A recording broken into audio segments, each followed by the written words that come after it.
I think that it's important for us to discuss this issue of the Commonwealth Secretariat and the fact that they're inviting everybody into it. I think that the reason for all this is so many. I think that the Commonwealth is actually looking for ways to exploit the third world countries in a way that they've never done before. Today, we have a country that's very much into wanting to be a part of the Commonwealth, and they're not originally a part of the Commonwealth. This country is Rwanda and I think Togo.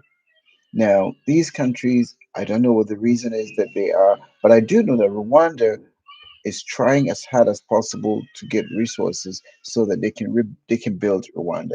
But I think it's very unfair that as an African country they can make such a decision without consulting the African country. First of all, Rwanda is a part of the African OAU. Okay, it's part of OAU and is taking measures that is totally against what OAU is all about. Of course, OAU will not discuss this issue, but I think it's important for us all as Africans to discuss this issue where he is taking refugees from Europe. There are refugees in Africa that have nowhere else to go. Is Rwanda taking care of them? Why is it that Rwanda is having an agreement with a British to bring refugees to Rwanda?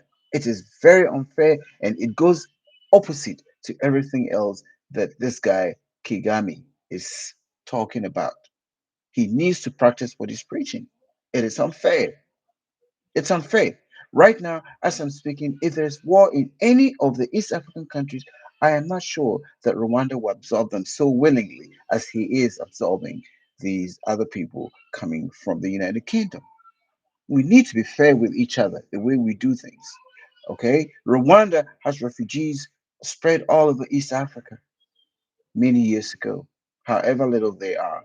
But for Kigami to accept refugees from Europe when he knows the crisis in Uganda, the crisis in Southern Sudan. It is unfair, very unfair. But anyway, the point I'm stressing here is not about these two people, but certainly it's about the fact that we should work hard and we should also find a strategy where we can bring technology into our continent, even if it means we have to pay a huge sum of money for it from Europe, North America, or anywhere else. It is fair. They are taking one of our best resources, soccer players, into their countries. And it doesn't matter whether they are black or yellow. It does not also matter for us whether anybody is black or green, and they have the intellectual capacity to help us develop in technology. Let's bring these technologically adept people into our continent. I think we need to strategize. Our needs are not the same as the needs of the people of the West. So we need to help our own continent by bringing what we don't have or we don't have too much of.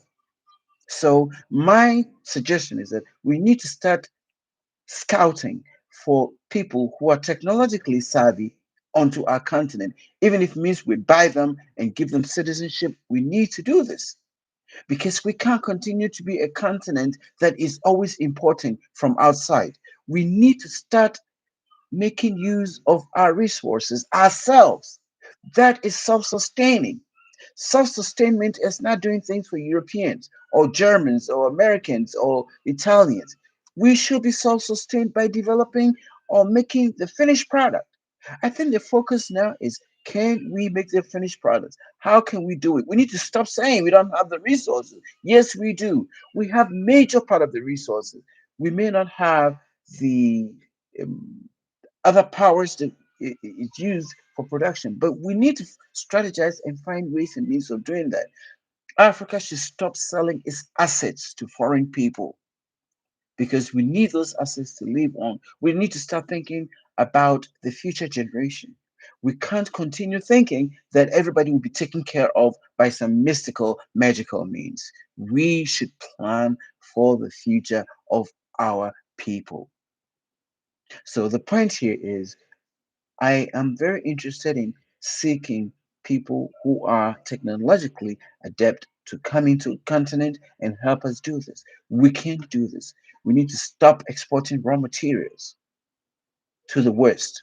We've done that for centuries and we continue to be poor. Let's figure out a way of building machines. The industrial revolution of Africa is not tomorrow, but is today. All of us need to bring our resources from everywhere in the world and help Africa develop. Africa must develop. We have talked about the way that we developed by first trying to get our independence and support each other in independence. Now, post independence is economy. We need to create an economy that sustains us, economy that prevents us from going to Europe, North America, and everywhere else to see greener pastures. Greener pastures is in Africa.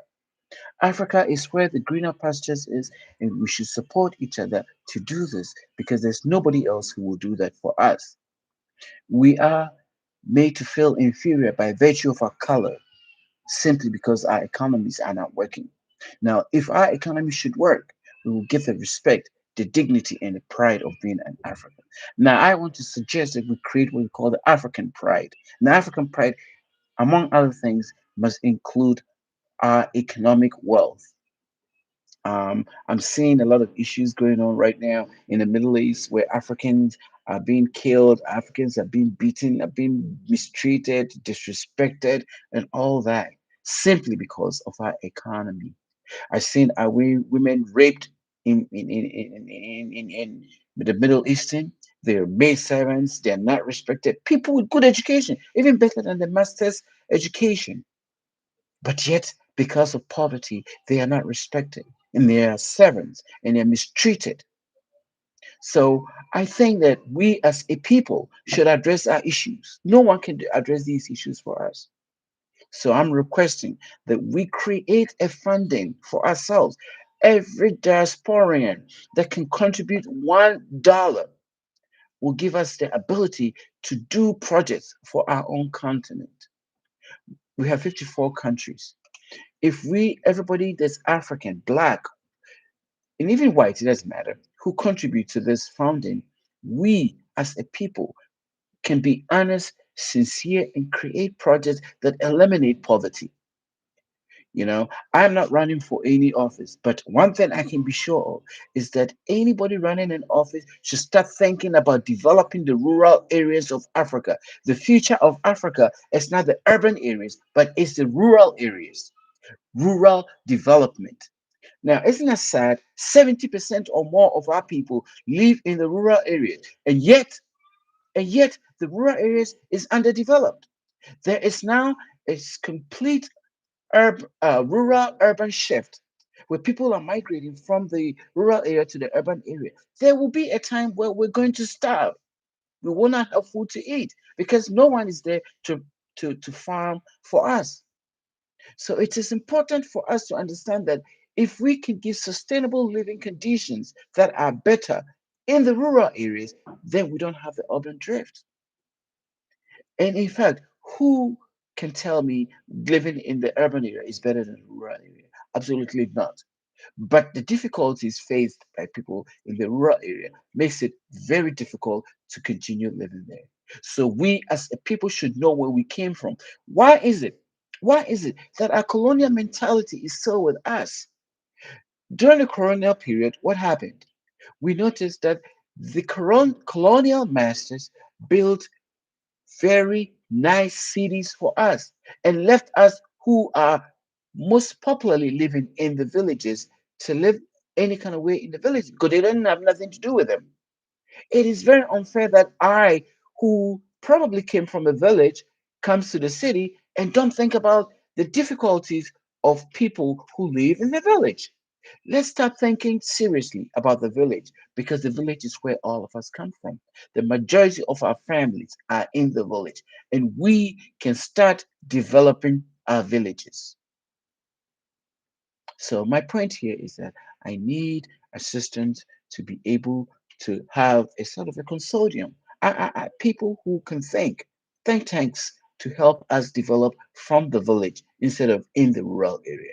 If the government is going to, I'm sorry, from the village instead of the urban area, the government can do that. But we as a people should help to develop our villages because our villages are sustaining for us. Thank you.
Thank you for this brief program.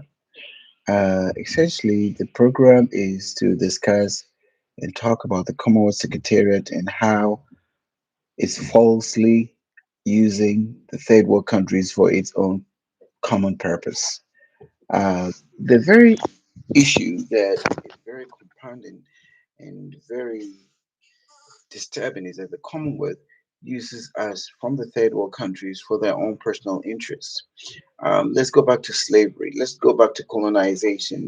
These folks have used us in a way to fulfill their agenda. We all know with historical evidence that the British actually was not interested in the abolishment of slavery. They continue to maintain that. Now they come up with a strategy, which is the Commonwealth Secretariat, as though the colony has any say so in anything. Why is it that the British could not bring the same democracy that they brought to other countries or to themselves to us? They left us uncared for. They tried as much as possible to prevent us from learning technologies which we needed to be able to do things for ourselves. It seemed like the master servant relationship was all the British people were interested in, and the Queen is the head of that. Now we're seeing a lot of issues going on today. We've seen that countries like Canada, Jamaica, and some other countries are withdrawing. Even New Zealand are withdrawing from the Commonwealth because it seemed like the Queen is a hypocrite, and she is not interested in the welfare of the people as she claims to be. Certainly, I think that she just want to get a grip of the people because she has benefited tremendously from slavery, from selling people, and all that. And I've used it to build the United Kingdom. Well, here's the thing. How do you expect anybody to trust you if you have this kind of history? Now, Africans are very kind, very sympathetic, and very empathetic kind of people. We haven't learned as much as we should, and we continue to be a part of a secretariat that is very racist in its way of doing things. Now, Africans have called for reparation for many years. The Jamaicans have demonstrated in the UK and many other countries. Now, these people haven't even thought of it. All that happens is whenever you talk about that, it always brushed under the rug. The same issue with blacks in the United States. When they talk about reparation, it's brushed under the rug. So how can we as a people feel a release or a release of our trauma? It is very traumatic that we go through these kinds of things and nobody even finds the possibility to give us a therapy so that we can go on. It's not easy for us to go on in this traumatic incident of knowing that our people have been disconnected. And now we're faced with how to even develop certain technologies because of a cut down of our people. And we continue to cut through our people because of this. So we have a historical issue that continues to impede our ability to develop as a people. Right after we have become developed or we have become um, independent. And we're not really independent because infiltration of our independence come from abroad. We have become corrupt, we have become dishonest, we've become people because we only do these things to survive. These are just survival mechanisms which are temporary and is harmful to our societies. So I think that we as a people need to have a conversation, especially with the British, the Portuguese, the Belgians. We need to have a conversation. You can't say that we're okay because we're not all crazy hanging on the street, but we are in some respects deprived and we've been mistreated. And this needs there ought to be a conversation to this effect. So I'm asking that the black people of this universe should create a funding where we can be able to sustain ourselves economically and we can do things for other countries and share technology. Whatever technology we have, we can share it so that our continent can be a developed continent. This is very important that we do this. And I hope that all people of African descent will have a collaboration where we will understand that it's not only about independence, we have to have economic gains. I'm thinking about what's going on right now in the Middle East, where the Africans are all migrating to the in Middle East in hopes to get greener pastures. The women are raped. The women are made servants of homes where they themselves are even more educated than the mother or the woman of the home. These are all things that, as a result of a bad economic management, we need to create a strong economic management that our leaders should be held accountable as to how they use our resources. You know, if we have $2 billion to use for a project, the project should go into that. And we should also find ways and means to avoid foreign interceptions they come into our society and dictate what kind of economic activity should take place in our continent. And this I mean, the African Development Bank should be a bank that all of us put our monies. We shouldn't continue putting our monies in the first or developed countries' banks. It is nonsense. And when we need money, we go to them and they give us high rates when the money could stay in the African Development Bank and can be able to issue loans to us that are reasonable, that doesn't destroy our economies. So we need to start thinking, stop putting money into these Western banks. Because even as we put our monies in their banks, when we need loans, we are given terms that are beyond us because they don't want us to develop. Is that hard to understand? No, absolutely not. Thank you.